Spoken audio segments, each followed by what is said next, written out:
The polished mahogany table felt cold beneath my clammy hands. Mr. Nichols, our family lawyer for longer than I'd been alive, cleared his throat, the sound echoing too loudly in the stuffy room. "And to my granddaughter Naomi," he read, his voice a dry rustle of old paper, "I bequeath the entirety of my residual estate." My breath hitched. Gran. She'd always said, "This is for you, Naomi, for your future. Don't let anyone tell you different." My name is Naomi, by the way. And for a fleeting second, a tiny, fragile bird of hope fluttered in my chest. A fresh start. A way out from under my father's suffocating scrutiny. Then Julian, my father, chuckled. It wasn't a warm sound, it was the kind of chuckle that always preceded a pronouncement, usually one designed to put me in my place. He leaned forward, resting his elbows on that cold, expensive table, his eyes so like mine, yet so much colder, fixing on me. That familiar condescending smirk played on his lips. I knew that smirk. It had haunted my childhood, my teenage years, every small achievement he'd managed to belittle. "Well, that's very generous of dear old mother," he said, his voice smooth as silk, yet laced with something sharp. "Of course, Naomi, you understand that a sum of this magnitude requires careful management," I frowned. "I understand, Dad. Gran always said she trusted me." "Oh, darling," he said, the darling like a verbal pat on the head. "Trust is one thing, prudence is another. You're young, you're not exactly known for your financial acumen, are you?" My Uncle Clay, sitting beside him, shifted uncomfortably, but said nothing. He just stared at a spot on the table, his jowls quivering slightly. He always did what Julian told him. Always. "So," Julian continued, his smirk widening, "Clay and I have discussed this at length with Mr. Nichols. For your own protection, of course, the inheritance will be placed into a secure trust. Clay will be the primary trustee. He knows best how to handle your money, darling. He has a knack for these things." The air rushed out of my lungs. "A trust? But Gran wanted me to have it." My voice was small, shaky. I hated how weak I sounded. "And you will, in a manner of speaking," Julian said, waving a dismissive hand. "You'll receive a regular allowance, enough for your needs. Clay will ensure the capital grows, provides a steady income. It's the sensible thing to do. You're just not responsible." Each word was a tiny poisoned dart. Not responsible. Me, who'd worked part-time jobs since I was 16 to have any spending money of my own, because his support was always conditional and grudging. Me, who'd managed to get decent grades despite the constant tension in our house. "I don't agree," I said, trying to inject strength into my voice. "I want to manage my own money. Gran wanted me to." Mr. Nichols cleared his throat again. "Naomi, the trust structure is quite common in these situations. Your father and uncle, as trustees, will act in your best interest." "My best interest?" I looked from Julian's smug face to Clay's averted gaze. "Or theirs?" Julian's eyes narrowed. "Now, don't be ungrateful, Naomi. We're doing this for you, to prevent you from squandering what your grandmother worked so hard for." He leaned back, the picture of magnanimous authority. "It's settled. Clay will arrange for your first allowance payment next week." Clay finally looked up, a flicker of something, pity, guilt, in his eyes before it was quickly extinguished. "Yes, Naomi, we'll take good care of it for you." I wanted to scream. I wanted to throw something. But I was 22, just out of university, with a useless arts degree Julian had insisted on, and they held all the cards. My protests were swatted away like annoying flies. The meeting ended with Julian clapping Clay on the back, both of them looking immensely pleased with themselves. Mr. Nichols offered me a weak, sympathetic smile that didn't reach his eyes. The first allowance arrived a week later. A pathetic sum, barely enough to cover the rent on my tiny, bleak studio apartment and a week's worth of instant noodles. I sat on my lumpy mattress, the cheque clutched in my hand, the paper crinkling. The amount was an insult, a clear message of my perceived worthlessness. Through the thin walls I could hear my neighbours arguing. The air in the room was stale, heavy with the smell of damp and defeat. I closed my eyes and all I could see was my father's smirk, that triumphant, knowing smirk. He thought he'd won. He thought I was a silly, incapable girl he could control forever. A cold, hard knot formed in my stomach. It wasn't just anger, it was something deeper, colder, a resolve that settled into my bones.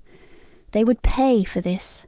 Every last condescending smirk, every dismissive word, every penny they thought they could control. They would all pay. The next 5 years were a masterclass in humiliation, served cold and often. My allowance, as Julian so generously called it, barely stretched to cover rent on a succession of increasingly depressing basement apartments and a diet that consisted mainly of instant noodles and discount bread. I juggled 2, sometimes 3 dead-end part-time jobs: barista, bookstore clerk, late-night shelf stacker, just to afford textbooks for the community college courses I secretly enrolled in, and to occasionally buy vegetables. The irony wasn't lost on me. I was living like a pauper while my inheritance, my grandmother's legacy, was supposedly growing under the expert management of my father and Uncle Clay. Their lives, in stark contrast, blossomed. My social media feeds, which I morbidly scrolled through in the dead of night, became a gallery of their newfound opulence. Julian, with his arm around his new, much younger wife, Gemma, a woman who'd appeared shortly after the trust was established, beaming from the deck of a yacht in the Mediterranean. Uncle Clay grinning beside a gleaming new sports car, the kind he'd only ever dreamed of. Lavish dinner parties at Julian's renovated house, Gemma dripping in jewels, raising a champagne flute in a toast, her captions full of hashtags like "Pasht, blessed" and "Why living our best life," all I knew with a sickening certainty, funded by trust income. Our phone calls were rare and excruciating. Julian would adopt a tone of strained paternal concern. "Are you managing, Naomi? Eating properly? Clay tells me the investments are doing wonderfully. You should be grateful." Gemma, if she was on the line, would chime in with a saccharine. "We do so worry about you, dear. It must be so challenging." The unspoken "for someone like you" hung heavy in the air. Each word was a fresh stab, a reminder of their betrayal and my powerlessness. The degradation was constant, a slow burn that fueled a rage I kept tightly coiled inside. I learned to smile weakly, to murmur vague assurances, to end the calls as quickly as possible before the bitterness choked me. One evening, after a particularly grueling shift where a customer had screamed at me for 5 minutes because his latte wasn't hot enough, I sat in my cramped room, the smell of stale coffee clinging to my clothes. I was tired, bone-achingly tired, but the anger was a live wire. I wouldn't just get mad, I'd get even. That night I filled out the application for a competitive MBA program, focusing on finance. It was a long shot, my academic record was patchy, my funds non-existent, but the thought of their faces when I finally confronted them was a powerful motivator. Against all odds, weeks later, an acceptance letter arrived. The real turning point, the moment my simmering anger began to sharpen into a focused weapon, came about a year into my secret studies. I'd called Julian about something mundane, a forgotten childhood memento I hoped he might still have. He was dismissive, clearly busy. "Can't talk now, Naomi. Gemma's got a fitting for her new boutique. Big launch party next month." Then just before he hung up, I heard him say to someone in the background, presumably Uncle Clay, his voice carrying clearly, "Don't worry, she'll never be smart enough to figure anything out. Just keep the income flowing for Gemma's new boutique. It's keeping her happy." He didn't even bother to make sure I'd hung up. The casual cruelty of it, the utter contempt in his voice, stole my breath. Gemma's boutique. So it wasn't just holidays and cars. They were siphoning off funds for her vanity projects. My grandmother's money, meant for my future, was being used to stock designer handbags for a woman who probably thought fiduciary duty was a brand of perfume. That night, sleep was impossible. The image of Gemma, preening in her new shop, funded by my stolen legacy, burned behind my eyelids. My resolve, already firm, solidified into something unbreakable, something diamond hard. They thought I was stupid. They thought I was weak. They were about to find out just how wrong they were. The MBA program was a beast. Financial accounting, corporate strategy, investment analysis. The concepts were dense, the hours brutal. I was often the last one to leave the library, fueled by lukewarm coffee from a thermos and a gnawing hunger that the Trust's pittance couldn't quite satisfy. Juggling classes, assignments, and my part-time job at a campus coffee shop to cover living expenses felt like walking a tightrope over a canyon. There were nights I'd stare at a spreadsheet until the numbers blurred, the sheer weight of it all threatening to crush me. Loneliness was a constant companion, a shadow clinging to me as I navigated a world so far removed from the one Julian and Gemma inhabited. It was during a late-night study session hunched over a corporate finance textbook that I met Phoebe. She was just as stressed, just as caffeine-dependent, but she had a quick wit and a surprisingly sunny disposition despite the academic pressure. "You look like you're about to declare war on that textbook," she'd said, offering me half of her sandwich. We became fast friends, study partners, and eventually she became the only person I trusted with fragments of my story.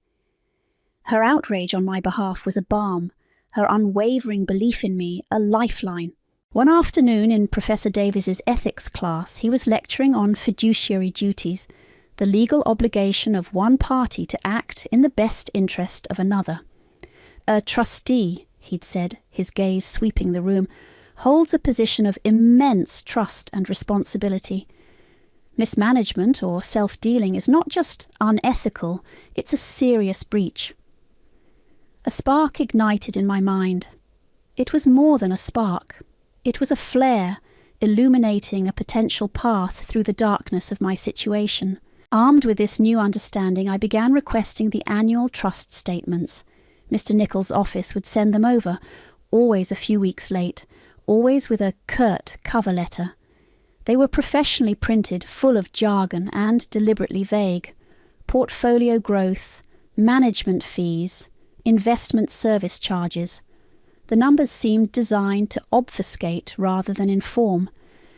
But with my growing financial literacy, I started to see patterns. The management fees paid to Clay were consistently high, suspiciously so. The investment service charges were astronomical for a portfolio that, according to their own bland summaries, was delivering only modest returns.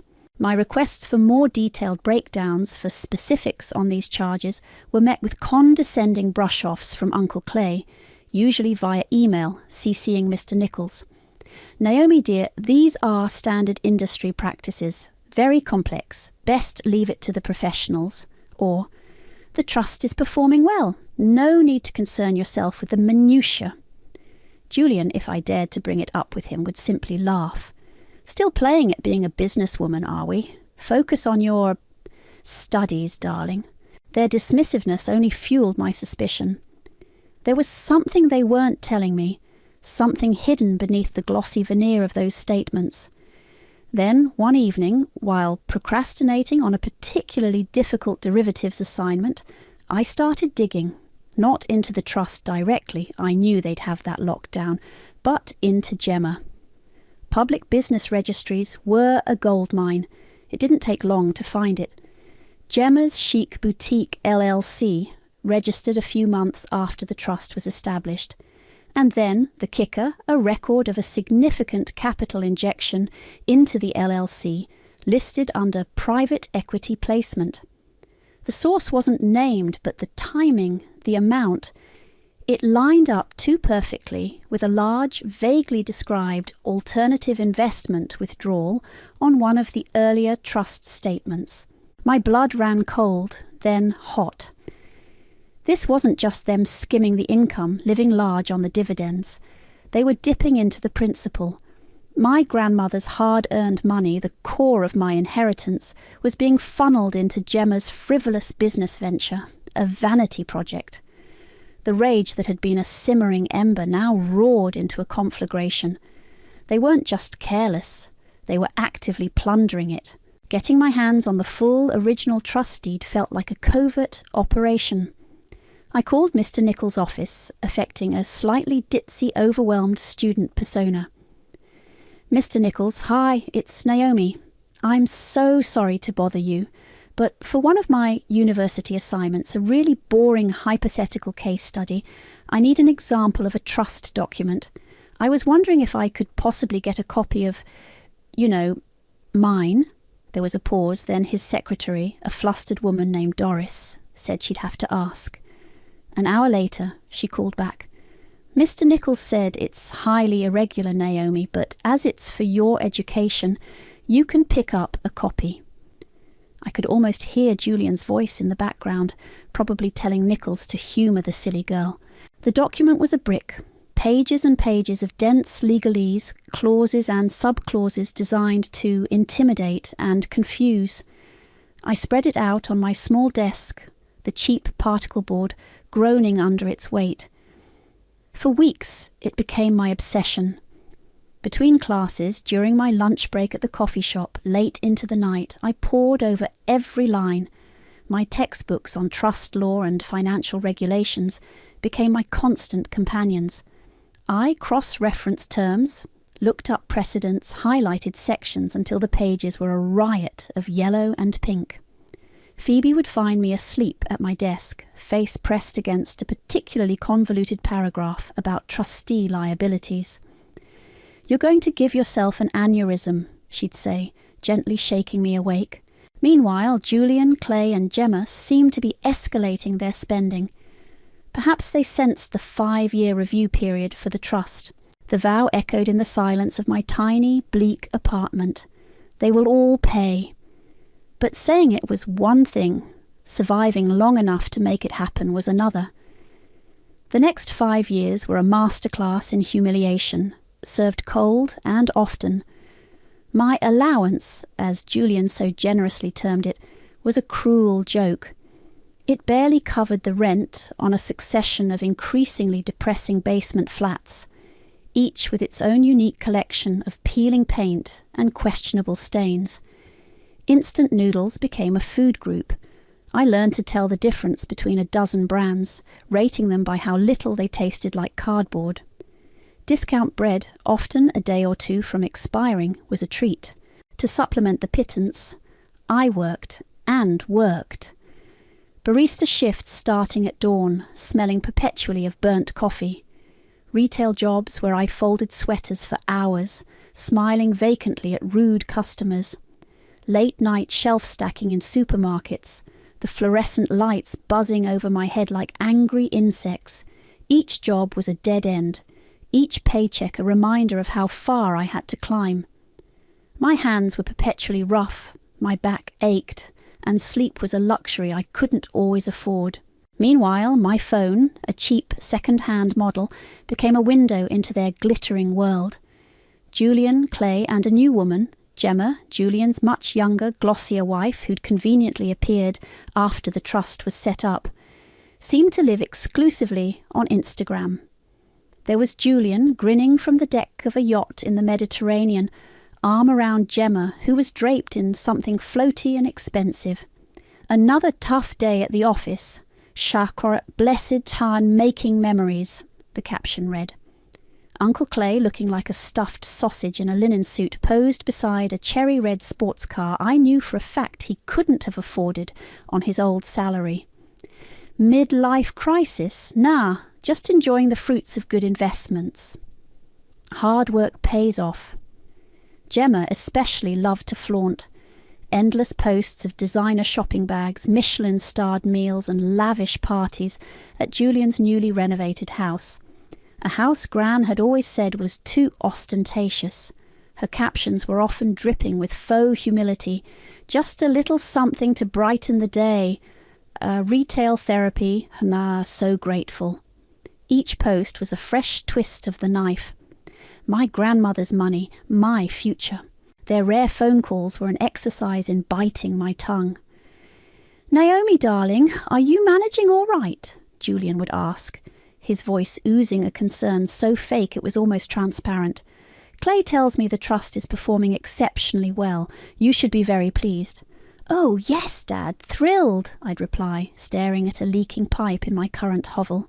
Gemma would sometimes get on the line, her voice like honey mixed with arsenic. "We do so worry about you, sweetie. It must be so challenging for you, all on your own. Are you eating properly?" "Instant noodles are surprisingly versatile, Gemma," I once said, unable to stop myself. There was a slight pause. "Oh, well, as long as you're happy, dear."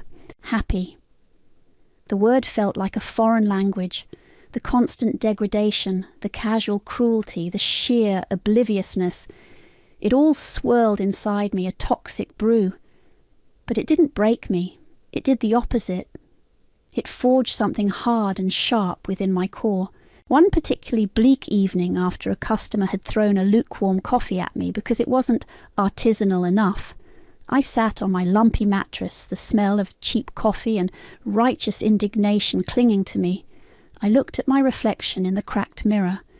Tired eyes, pale skin, clothes that had seen better days. This wasn't me. This wasn't who I was going to be. I wouldn't just get mad. I would get even. That night, huddled under a thin blanket for warmth, I used the flickering Wi-Fi from the cafe downstairs to secretly research MBA programs, finance specifically. If money was their weapon, it would become mine too. It was a wild, audacious plan. My grades from my useless arts degree were average, my funds non-existent. But the image of their shocked faces, the thought of wiping those condescending smirks away, was a powerful fuel. Weeks later, an acceptance letter from a decent, if not top-tier university arrived. I'd have to take out student loans, work even harder, but it was a start, a path. The final, irrevocable hardening of my resolve came about a year into this new, secret life. I'd called Julian, a rare occurrence, to ask about some old family photos Gran had kept, hoping they hadn't been thrown out in his relentless pursuit of modern minimalism. He was, as usual, dismissive. "Can't talk now, Naomi. Gemma's in a flap about the launch of her new boutique. Very high-end. Big investors." He sounded bored, like I was an annoying interruption. Then, just as I was about to hang up, I heard him say, clearly to someone else in the room. Uncle Clay, I presumed, by the subsequent mumble of agreement. "Don't worry, she'll never be smart enough to figure anything out. Just keep the income flowing for Gemma's new boutique. It's keeping her happy and, happy wife, happy life." He didn't even bother to check if I'd disconnected. The casual, brutal dismissal, the confirmation that my inheritance was actively funding Gemma's vanity project. Smart enough. He thought I was an idiot. The line went dead, but his words hung in the air, cold and sharp. My breath caught in my throat. A chill snaked down my spine, but it wasn't fear. It was ice, pure, unadulterated, vengeful ice. "Oh, I'm smart enough, Dad," I whispered to the empty room. "You just wait and see." The MBA program was a relentless beast. Financial accounting felt like learning a new language, one spoken entirely in spreadsheets and balance sheets. Corporate strategy involved dissecting case studies of failed companies, a grim but educational pastime. Investment analysis made my head spin with talk of derivatives, alphas, and betas. I was often the last person to stumble out of the university library, eyes gritty from staring at a screen, my backpack heavy with textbooks that cost more than my monthly food budget. My part-time job at the campus coffee shop, though a step up from previous gigs, meant early mornings and the constant smell of espresso clinging to my clothes. There were nights I'd fall asleep face down on my notes, a half-eaten bowl of instant ramen cooling beside me, the sheer exhaustion of physical weight. "You look like you're about to wage a one-woman war against that discounted cash flow model," a voice said one evening. I jumped, nearly knocking over my lukewarm coffee. A young woman with bright pink streaks in her dark hair and an amused smile stood by my table in the near-empty library. "Sorry, didn't mean to scare you. I'm Phoebe. We have advanced corporate finance together." "Naomi," I managed, rubbing my eyes. "And yes, I think the DCF model is winning." Phoebe pulled up a chair. "Tell me about it. I swear Professor Armitage enjoys watching us suffer."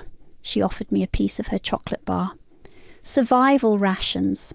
That was how I met Phoebe. She was sharp, funny, and refreshingly down to earth. We started studying together, quizzing each other, complaining about impossible assignments. Slowly, cautiously, I started to let my guard down. I didn't tell her everything, not about the trust or the full extent of my family's betrayal, but I told her enough for her to understand the pressure I was under. Her unwavering support, her "You got this, Naomi," before every exam, became a small island of sanity in my otherwise turbulent life. One afternoon, in Professor Davies' ethics seminar, he was lecturing on fiduciary duties. He was a stern, old-school academic with a piercing gaze. "A trustee," he declared, pacing in front of the class, "is entrusted with the assets of another. Their duty is singular, to act solely in the best interest of the beneficiary. Any deviation, any self-dealing or gross negligence is not merely an error in judgment. It is a profound breach of trust, with significant legal consequences." His words hit me with the force of a physical blow. Solely in the best interest of the beneficiary. My father's voice echoed in my mind. "Just keep the income flowing for Gemma's new boutique." That lecture was the catalyst. Armed with a new terrifying vocabulary, fiduciary duty, breach of trust, mismanagement, I started to act. I drafted a polite, formal letter to Mr. Nichols' office, requesting copies of the annual trust statements.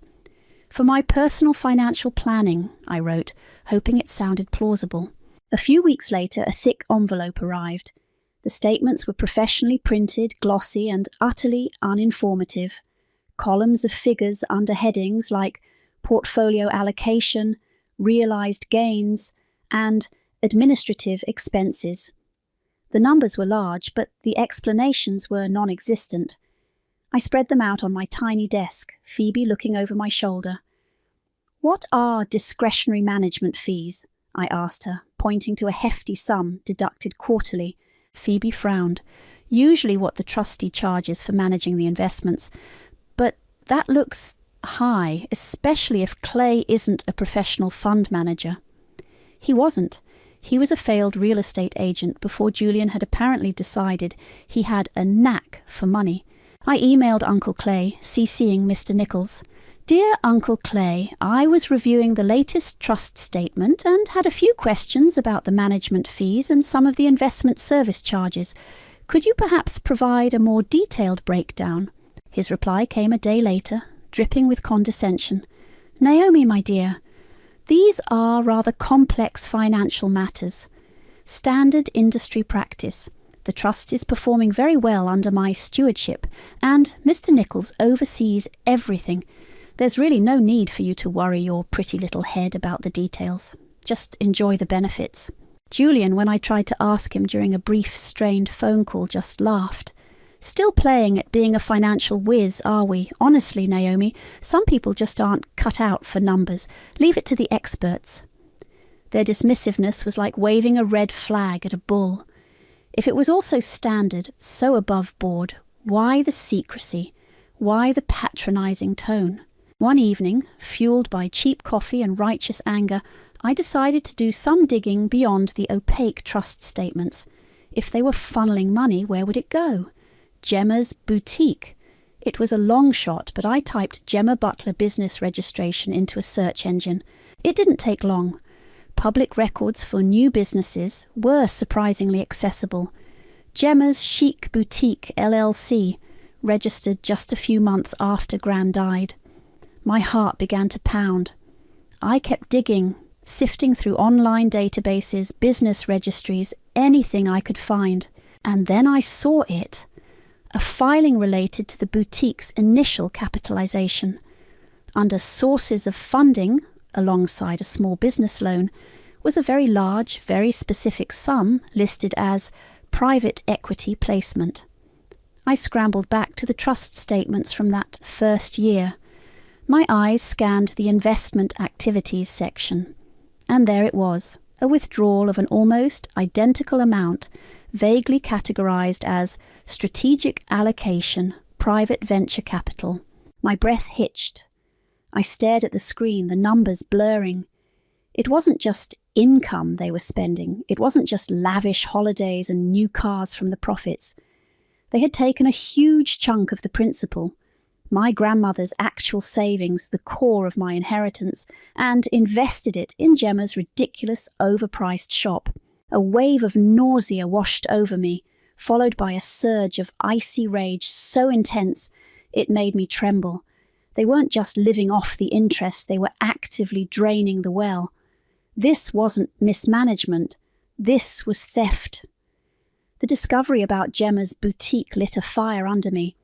I needed more than just vague statements and public records. I needed the source document, the blueprint of their betrayal, the original trust deed. Getting it from Mr. Nichols, however, required a performance.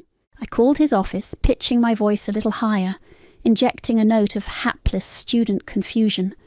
"Doris, hi, it's Naomi. So sorry to bother you again." Doris was Mr. Nichols' long-suffering, slightly scatterbrained secretary. "You know that university assignment I mentioned? The one on trust law? Well, my professor, he's a real stickler for details, and he said I need to analyse an actual trust instrument, not just a summary. I was wondering, and this is probably a huge ask, if I could possibly get a copy of, the full deed for Gran's trust. Just for the hypothetical case study, of course. I promised to be super careful with it." There was a long pause filled with the rustling of papers on Doris's end. "Oh dear, that's highly unusual, Naomi. Mr. Nichols keeps those documents very secure." I know, I said, trying to sound apologetic and a little desperate. "It's just Professor Armitage is really strict, and I'm worried about my grade. It would be such a massive help." "Let me speak to Mr. Nichols," she said finally. "I can't promise anything." An hour later, my phone rang. It was Doris. "Well, Naomi," she began, her voice still hesitant, "Mr. Nichols said, he said it's against his better judgment, but seeing as it's for your education, and you are the beneficiary, he's authorized me to provide you with a copy. You can pick it up this afternoon. But he stressed it's for academic purposes only." I could almost hear Julian's voice in the background of that decision, dismissing me. "Let the girl play with her papers. What harm can she do?" "Oh, Doris, thank you. Thank Mr. Nichols for me. You're lifesavers," I gushed, laying it on thick. The document they handed me was a tome. Seriously, it was nearly an inch thick, bound in a stiff blue cover, filled with page after page of dense, impenetrable legalese. Clauses, sub-clauses, codicils, riders. It was designed to make your eyes glaze over, to make you give up and just trust the experts. I carried it back to my tiny apartment like it was a sacred text and a ticking bomb, all in one. For weeks that trust deed became my world. I spread it out on my small wobbly desk, the cheap particle board groaning under its weight. My MBA textbooks on contract law, trust administration, and financial regulations were piled beside it. Highlighters in yellow, pink, and orange lay scattered like fallen soldiers. I read every word, every sentence, sometimes 10 times over. I looked up legal terms I didn't understand, cross-referencing them with online legal dictionaries and my textbooks. Phoebe would often find me asleep at my desk, my cheek pressed against a particularly convoluted paragraph about trustee powers and limitations. "Naomi, you're going to give yourself an aneurysm," she'd say, gently shaking me awake and pushing a cup of coffee into my hand. "What are you even looking for?" "A loophole," I'd mumble, still half asleep. "A way out or a way in." Meanwhile, Julian, Clay and Gemma seemed to be accelerating their spending spree. It was as if they sensed some invisible clock ticking down. Gemma's Instagram was a relentless barrage of conspicuous consumption. A new diamond bracelet, just a little Tuesday treat, just sparkle. A weekend trip to Paris, catching the last of the autumn leaves, Chacun, City of Love. And then the pièce de résistance, a post featuring her and Julian, clinking champagne glasses with the Eiffel Tower glittering behind them. The caption read, "Counting down the days to our amazing anniversary trip to Monaco. Julian is spoiling me rotten with a bonus from the Trust's excellent performance this year. So grateful for his financial wizardry. Monaco-bound, our anniversary goals, our trust fund baby, almost." The wink emoji felt like a personal insult. My trust, my grandmother's money. Their excellent performance was my dwindling inheritance. The 5-year mark for the trust was approaching, a point at which, according to the initial vague explanations, there might be some sort of review. Perhaps they were trying to extract maximum value before then, thinking I was still the naive girl they'd dismissed 5 years prior. Late one night, fueled by stale coffee and a growing sense of desperation, I was on page 47, Section D, Subclause T. My eyes were burning, the words starting to swim. Most of it was standard boilerplate about trustee responsibilities, distribution schedules, and the like. I'd almost skimmed past it, thinking it was just another impenetrable block of text. But something made me pause. A phrase, "Conditions under which the primary beneficiary may petition for a change in directorial control of the trust assets." My heart gave a sudden hard thump against my ribs. I read it again, slowly.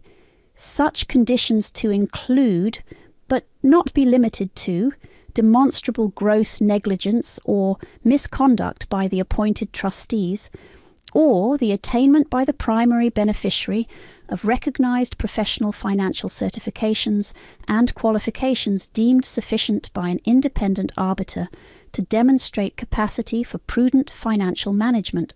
My breath caught in my throat. I reread the last part. Attainment of recognised professional financial certifications. My MBA, the finance specialisation, the extra courses I was considering in portfolio management. My hand, holding the highlighter, was trembling. I carefully drew a line under the entire subclause. Could this be it? A tiny, almost invisible escape hatch, buried deep within the legal jargon, a clause they had clearly overlooked or dismissed as irrelevant for someone like me. A slow smile spread across my face. It wasn't over, it was just beginning. That subclause became my North Star. Attainment of recognised professional financial certifications. It wasn't just a vague aspiration anymore, it was a specific, actionable target. My MBA was a solid foundation, but the wording recognised professional financial certifications hinted at something more, something industry standard that would be undeniable. I threw myself into researching the most respected certifications in finance, the CFA, the CFP, anything that screamed competent and qualified. It meant an extra layer of intense study on top of my already demanding MBA finals. My tiny apartment became a fortress of textbooks and practice exams. Sleep became a rumour. Phoebe, bless her, turned into my personal drill sergeant and cheerleader. "Okay, question truck 512, she'd say, peering at a flashcard. "Explain the efficient market hypothesis and its 3 forms." "Weak, semi-strong, and strong," I'd recite, pacing my tiny room. Weak form says past prices don't predict future prices. She'd grill me for hours, then make me tea and tell me I was a rock star. You're going to ace these, Naomi, and then you're going to... Well, whatever it is you're planning, it's going to be epic. She still didn't know the full details, but she knew enough to sense the monumental stakes. I passed my MBA exams with distinction, a small, sweet victory that tasted like freedom. Then, one by one, I tackled the certifications. Each exam was a multi-hour marathon of complex calculations and ethical dilemmas. Each pass certificate that arrived in the mail was another stone in the foundation of my plan. With my MBA diploma and the first couple of certifications in hand, I decided to subtly probe Mr. Nichols. I scheduled a brief phone call, ostensibly to ask about the upcoming 5-year review of the trust. Just wondering if there's anything I need to prepare, Mr. Nichols? Any paperwork?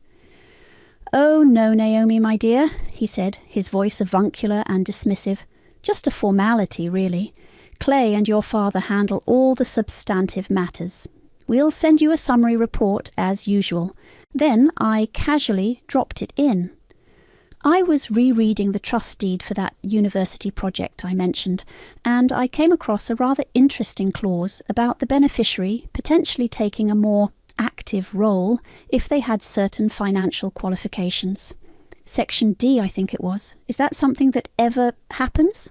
There was a distinct pause on the other end of the line. Ah, yes, Mr. Nichols said, a little too quickly. Highly theoretical, that clause, Naomi. Very, very rarely invoked. Not really applicable to your situation, I wouldn't think. The current arrangement is serving you very well. His dismissive tone, the way he brushed it off as highly theoretical, told me everything I needed to know. He either genuinely hadn't considered its power, or, more likely, Julian had instructed him years ago to downplay it, to ensure I never saw it as a viable option. My suspicion that he was more than just a negligent old lawyer, that he was firmly in Julian's pocket, solidified. He wasn't just incompetent, he was complicit. The final piece of the puzzle, the one that lit a fire under me to accelerate everything, arrived not through my own digging, but through sheer dumb luck, or perhaps a tiny act of rebellion from a stressed-out secretary. An email landed in my inbox. The subject line was FWD Urgent Trust Restructuring Options. It was from Doris, Mr. Nichols' secretary. The body of the email simply said, Julian, please see attached memo from Mr. Nichols RE, our discussion. Let me know your thoughts. Clay. Attached was a confidential memo from Mr. Nichols to Julian and Clay. My blood ran cold as I read it. Further to our conversation regarding the upcoming 5-year review and the potential for unforeseen claims or challenges from the beneficiary, the memo began, I have outlined several options for restructuring the trust. These amendments would serve to further protect the trust assets and solidify current directorial control, limiting the beneficiary's capacity to interfere with or alter the established management structure. They were trying to lock me out, permanently. They must have gotten wind of my MBA, or perhaps my polite inquiries had spooked them. They thought I was still the clueless girl, easily fobbed off. They were moving to change the rules of the game before I even had a chance to play. The memo detailed strategies to make it virtually impossible for me to ever gain control, to tie up the assets in such a way that only they could access them, citing long-term capital preservation and protection against immature financial decisions by the beneficiary. My hands were shaking as I printed it out. The arrogance, the deceit! Phoebe found me staring at it, my face pale. What is it? She asked, her voice laced with concern. I just handed her the memo. She read it, her eyes widening with each paragraph. Oh, Naomi, she breathed, looking up at me. These guys they're ruthless. Yes, I said, my voice tight. And they think I'm stupid. The clock was ticking, faster than I'd ever imagined. My final certification exam was in 3 weeks. The trust review meeting would likely be scheduled shortly after. I had to be ready. The weapon was nearly forged, but my enemies were already trying to dismantle the battlefield. The misdirected email from Doris detailing their plans to lock me out of the trust permanently was the final jolt I needed. The game had changed. It wasn't just about reclaiming what was mine anymore. It was a race against time. My final certification exam, the capstone to my carefully constructed arsenal of qualifications, suddenly felt less like an academic hurdle and more like the key to my survival. Those last 3 weeks were a blur of frantic, focused energy. I lived in the library, at my tiny desk, surrounded by stacks of notes and empty coffee cups.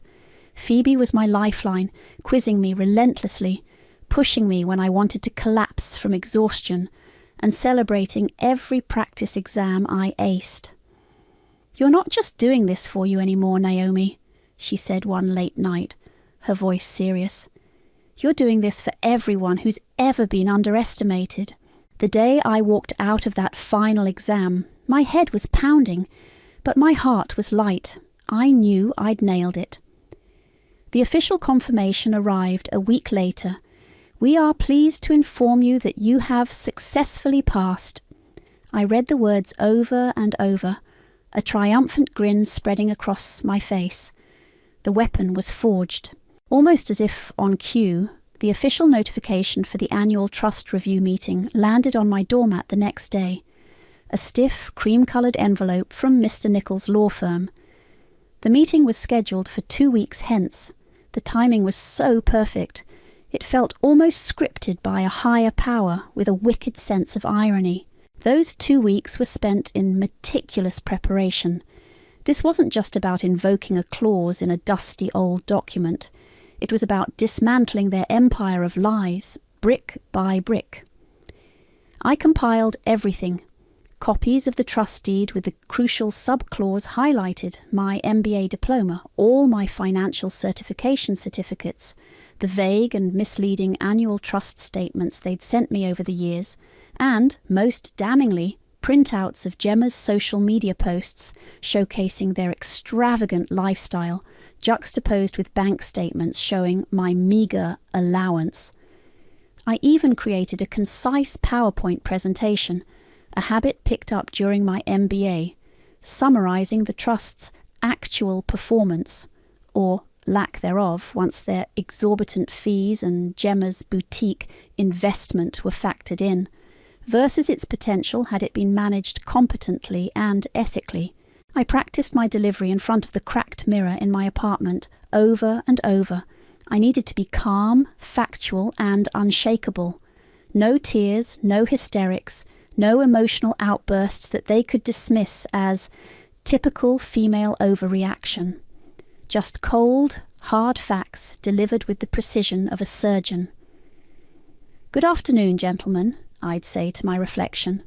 "And Gemma, thank you for convening this meeting. I have a few points I'd like to raise regarding the administration of the trust." Phoebe helped me pick out an outfit. We stood in front of my tiny, overflowing closet, which mostly consisted of worn-out student clothes and barista uniforms. "Nothing in here screams I'm about to financially disembowel my duplicitous family," Phoebe declared, hands on her hips. We ended up at a consignment store where we found a perfectly tailored dark grey pantsuit and a crisp white blouse. It was simple, professional, and made me feel about 10 feet tall. "That's the one," Phoebe said, nodding approvingly. "That says, 'I am no longer the girl you knew. I am your worst nightmare, and I have spreadsheets.'" The night before the meeting, I stood in front of that mirror again, wearing the suit. The transformation was startling. The tired, struggling student who had lived on instant noodles and righteous anger was still there, under the surface, but the woman looking back at me was different. Her eyes were clear, her jaw set. There was a quiet confidence in her stance, a steely resolve that hadn't been there before. This was Naomi Burke, MBA, certified financial professional, ready for war. My phone buzzed. It was Julian. My heart gave a nervous flutter, then settled. "Naomi, darling," his voice oozed that familiar false paternal warmth. "Just calling about tomorrow. Don't you worry your pretty little head about a thing. Just a formality, as always. Clay and I have it all handled. Wear something nice, but there's no need for you to get involved in the boring details. We'll be in and out." I took a slow, steadying breath. "Oh, I wouldn't miss it for the world, Dad," I replied, my voice cool and even. "And actually, I'll be very interested in the details this year." There was a slight pause on his end, a fractional hesitation before he chuckled, a little too loudly. "All right then, darling, see you tomorrow." He hung up. That tiny pause, that flicker of surprise in his usually unflappable demeanour, was more satisfying than I could have imagined. He had no idea what was coming. The boardroom at Mr. Nichols' law firm was exactly as I remembered. Mahogany table, leather chairs, an air of quiet, expensive intimidation. Julian was already there, leaning back in his chair, exuding an aura of smug self-importance. Uncle Clay sat beside him, looking slightly rumpled and nervous, fiddling with a pen. Mr. Nichols was at the head of the table, shuffling papers with a practised air of gravitas. And then a surprise. Gemma.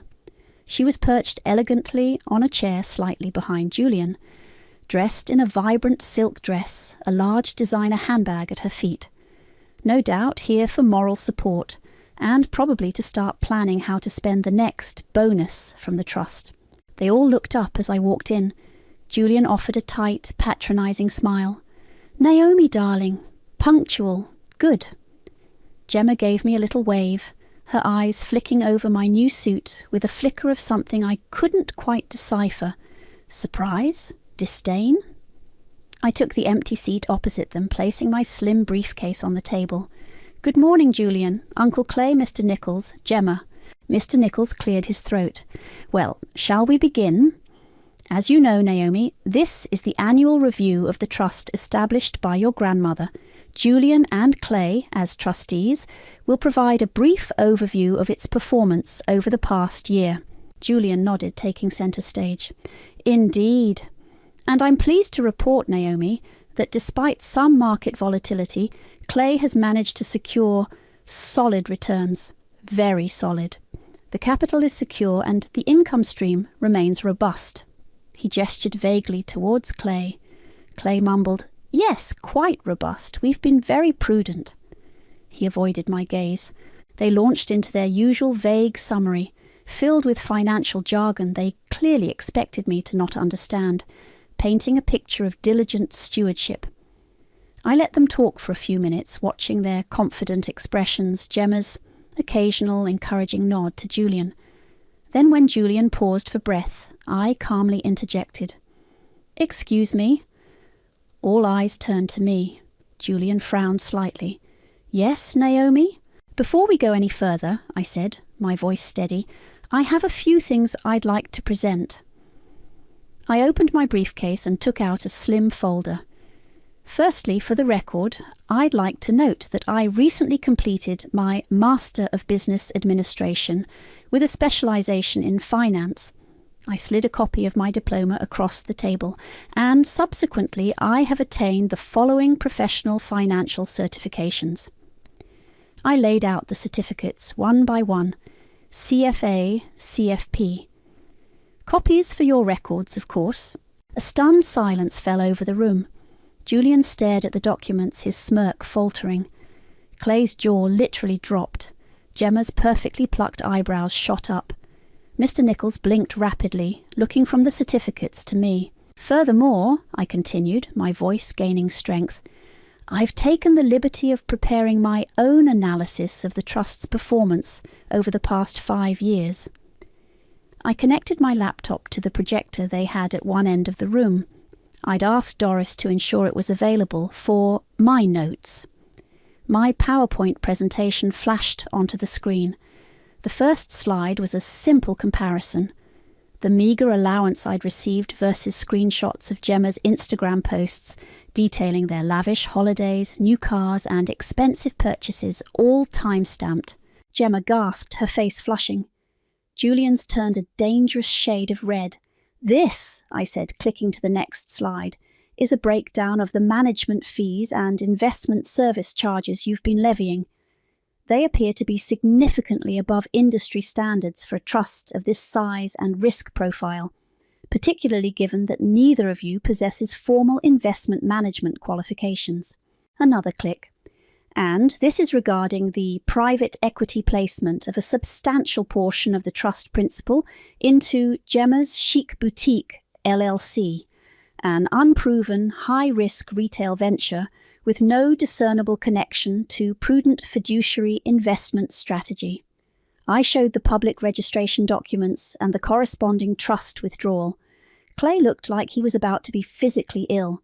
"Therefore," I announced, my voice ringing with newfound authority, "pursuant to Section D, Subclause 5 of the Trust Deed, a copy of which I have here, which states that the primary beneficiary may petition for a change in directorial control upon attainment of recognized professional financial certifications demonstrating capacity for prudent financial management, I am hereby formally invoking my right to assume full directorial control of the trust, effective immediately."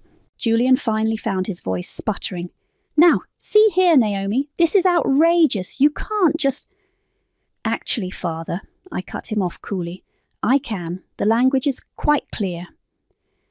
I pushed a highlighted copy of the trust deed towards Mr. Nichols, whose face had gone pale. "Perhaps you should re-familiarize yourself with the terms your firm drafted." Then I delivered the final blow. "And furthermore, I'd like to draw your attention to Section E of the same deed concerning gross fiduciary misconduct, a section you all clearly overlooked. It stipulates that in cases of demonstrable mismanagement, self-dealing or fraudulent activity, not only can the trustees be removed, but there is also provision for the clawback of misappropriated funds from the personal assets of said trustees. It also opens the door for legal proceedings to recover damages to the trust."